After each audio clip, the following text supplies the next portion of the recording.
Mirdita. Takimi i Arubës për cilët në heshtje varri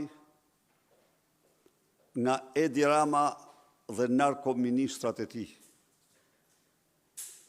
Por Aruba është dëshmia më flagrante ndërkombëtare e bashkëpunimit dhe bashkërëndimit të Edi Ramës me grupe terroriste të shpallura nga Shtetet e Bashkuara të narkotrafikantëve, narkoterroristëve shqiptar dhe ndërkombëtar.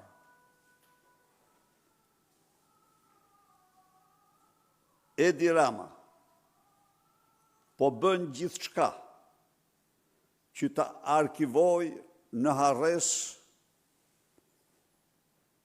Arubën, por kjo nuk do mund të ndodhë. Garantoj shqiptarët se opozita është totalisht e përkushtuar për transparencë të plotë, mbasi në këtë takim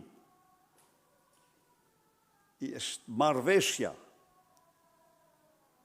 midis narkoqeverisë dhe narkoterroristëve për të shtruar Shqipërinë në parajsën e parave të tyre të krimit. Në këtë takim Edi Rama, ose nga ky takim,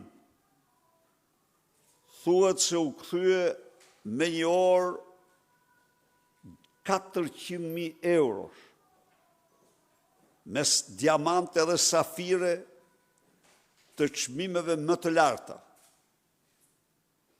Edi Rama nuk flet për takim në Arubës, sepse ky takim një lloj si Maduron e Venezuelës e shpall atë në Europë një kryetar të narkoshtetit parë dhe të vetëm të kontinentit. Ne, Partia Demokratike, e cila ka qëndruar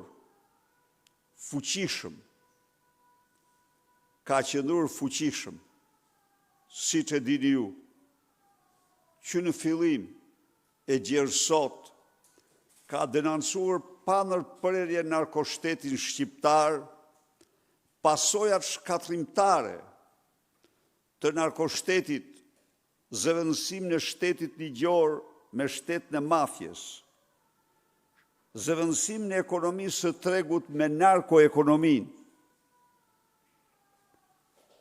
largimin masiv të shqiptarëve nga Shqipëria.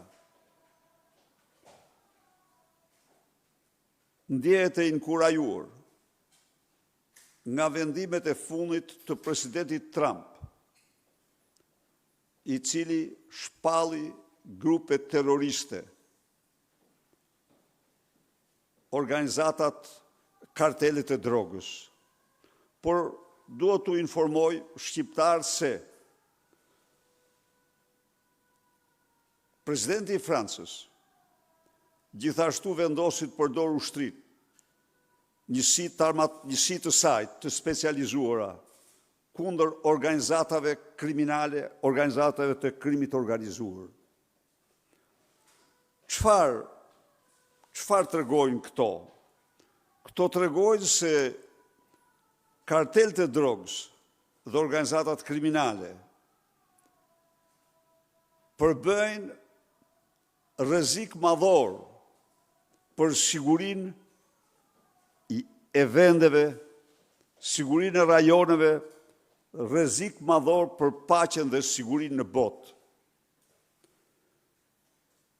Shqipëria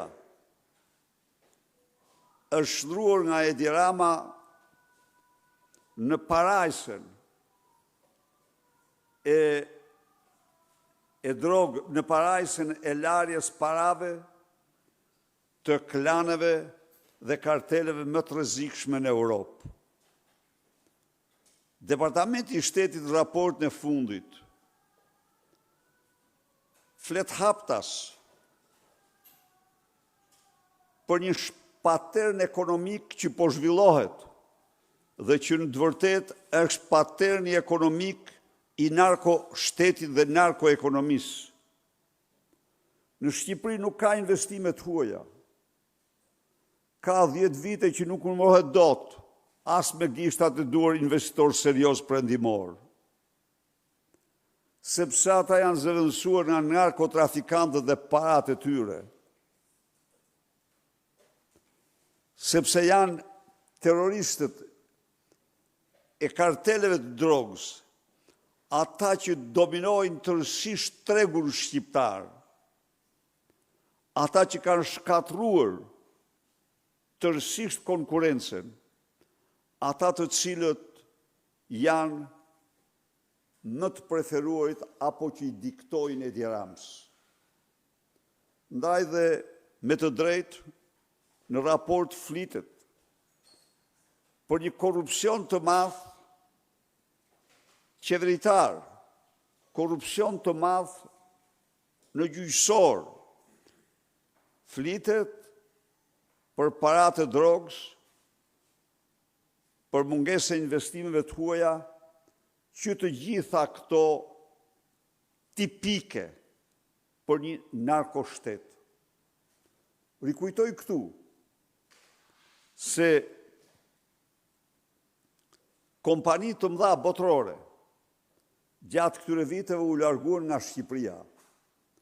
Rikujtoj këtu se të gjitha akset rrugore të mëdha nga Hani i Hotit në Gjirokastër u ndërtuan nga kompani ndërkombëtare me reputacion të madh. Rikujtoj këtu se zbarkuan në Shqipëri gjigant si Shelli, pavarësisht rezultatit, por shpenzojnë mbi 1 milion, mbi 1 miliard euro në shpatet e Shpiragu dhe në zona tjera në kërkim të naftës. Kompani të tjera në real estate kishin projekte 1 miliard e gjysmë dollar investime dhe ato u larguan nga Shqipëria që të gjitha sepse u zëvendësuan nga përfaqësues të karteleve të drogës. Partia Demokratike do vazhdoj misionin e saj të transparencës së plot, pavarësisht nga avokatrit e narkoshtetit, pavarësisht se çfarë pozicioni kanë dhe ku ndodhen, me bindjen e plot se narkoshteti shqiptar është i rrezik madhor për qytetar shqiptar, për qytetar të rajonit, për Bashkimin Evropian, partner tanë për te Atlantikut. Faleminderit. Zoti Berisha, për të mbetur tek denoncimi juaj për kartelet e drogës, The Sun ka publikuar një artikull që fakton se kartelet e drogës pastronin para vetëm 500 metra larg kryeministrisë ose thëndryshe de facto pranë ambasadës amerikane. Përballë këtyre zhvillimeve dhe denoncimeve që keni bërë dhe vetë ju për kartelet e drogës, a do të kërkoj opozita komision hetimor për pastrimin e parave të pista në ndërtim dhe a jeni në komunikim me partnerët ndërkombëtar për këtë çështje? Faleminderit. Ne sigurisht që insistojmë dhe do bëjmë gjithçka. Për sa u përket partnerëve ndërkombëtar, ne në tërësi konstatojmë me kënaqësi se kemi një mbështetje në këtë betejë, sikundër ka edhe të tjerë, po të faktorit ndërkombëtar, që vazhdojnë të mbështesin narkoshtetin me të gjithë fuqinë e tyre. Por ne nuk humbasim durimin. ne konsiderojmë mision shumë i vështirë. E vërteta është që narkoshtetin e ndërtoi Edi Rama. Kjo nuk ka diskutim.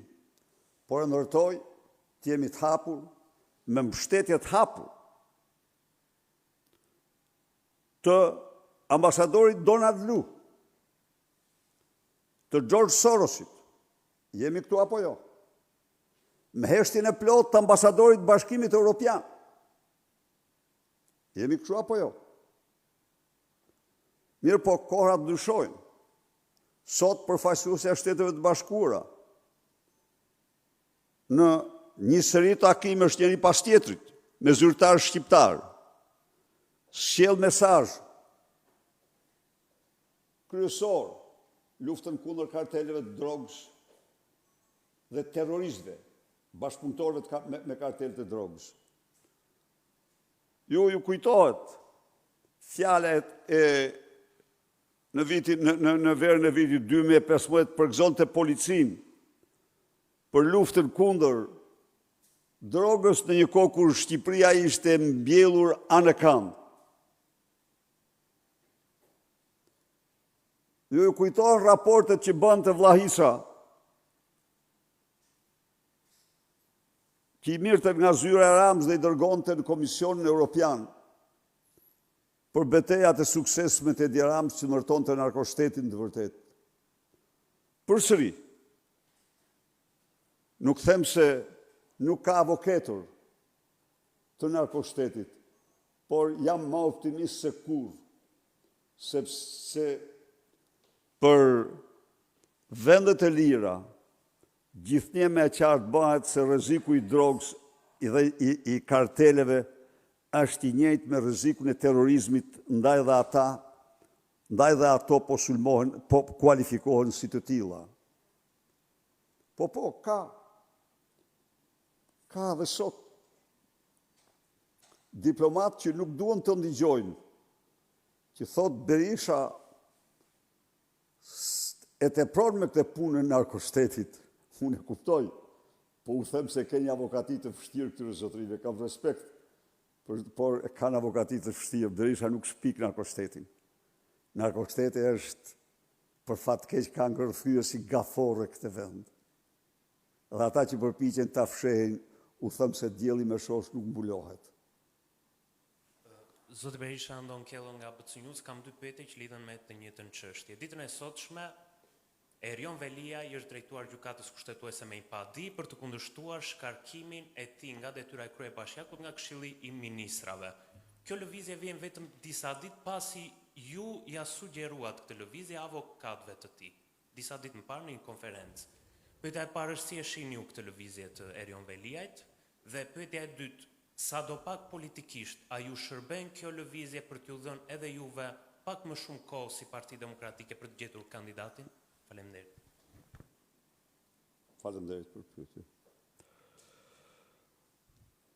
Edi Rama pasi i futi gjushin në qeli, pasi bëri çdo lloj përpjekje për të bërë pazar me Erion Velin, që të mos të pranoj shkarkimin dhe të mos i drejtohet gjykatës kushtetuese,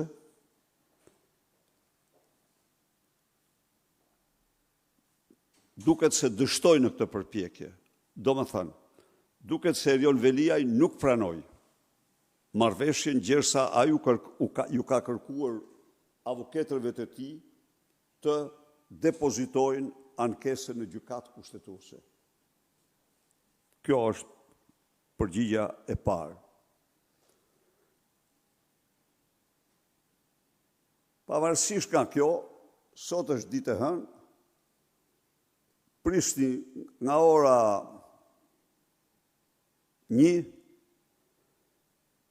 kukulla e Edi Ramës në presidencë do firmos mos pas lënë vaj autopenin aty për datën e zgjedhjeve. Tani, me qenë se shton një problem, të garantoj se opozita sot në këtë moment që flasë, ka jo një, por ka disa, jo një, por disa, kandidatë dhe kandidatë të pakrahasueshëm me korbën e korrupsionit. Të pakrahasueshëm. Ju ftoj, zotëri, të rikujtosh vetëm një moment. Tronditjen e tmerrshme të Ogertës kur mësoi se emrohet kandidate për kryetare bashkie. Merë shife pak atë pamje. Merë shife. Nuk ka pamje që flet vetë më shumë se ajo. Ajo e kuptoj se Edi Rama lau duart me te. Se Edi Rama e dorëzoi atë në fatin e kujt? Në fatin e Erion Velis. Zotëri, s'kam tani, du ta dija pyetje se do bëje, do kisha paraqit këtu në momentin. A mundet ti thush tjetrit ti që të caktoj kryetar Bashkia e Tiranës është posti i dytë pas kryeministrit për një forcë politike. Është posti i dytë pas kryeministrit për një forcë politike. Të caktoj pra për kryetar të Bashkisë Tiranë dhe ajo të mos mund të përmbaj të merrin, ankthin. Ajo në atë moment shifte përpara vetëm një ftyrë, ftyrën e Erion Velis. Ajo e pa që dosjet e Covidit, tendrat me çmime 3 herë më të larta se ndërkombëtarët. Ajo e pa se qëllimet e saj të konvertuara në vdekje të njerëzve. Ajo i pa shpirtrat, para shpirtrat e të vdekurve që i vidin përpara. Atë kujtohet ty, kur doli se ajo falsifikonte me 5 herë numrin e të vdekurve. E malë mend besoj. Bravo. Dhe kur doli instituti i anatomisë patologjike dhe botoi ato, nxori Najadën. Nxori Najadën si mashtruesen, si ishte Najada. Ato ishin komunikata direkte që Najadës i shkonin nga ministria. Pra, tani, merr ti këtë njeri me këto kusure që kërrusin edhe malin. Me këto kusure edhe thuhet ti kjo të kandidoj. Po në qoftë se ka një njeri qytetarët e Tiranës s'duan t'ja ndigjojnë emrin. E pa në fytyrën e saj vetë qytetarët e Tiranës. Si e priti ajo emrimin nga Rama për kryebashkiake? E pa në vetë ata. E pa në vetë. Kështu që as nuk ekziston, ta themun ty, problemi i kandidatëve nga opozita janë disa dhe të pakrahasueshëm se cili me korbën e korrupsionit i ka vendosur edhe Nestian Gonin si drejtues fushate për t'ja bërë një Nestian Gon tjetër më vonë, një letër tjetër. Kaq. Dakor. Mirupafshim.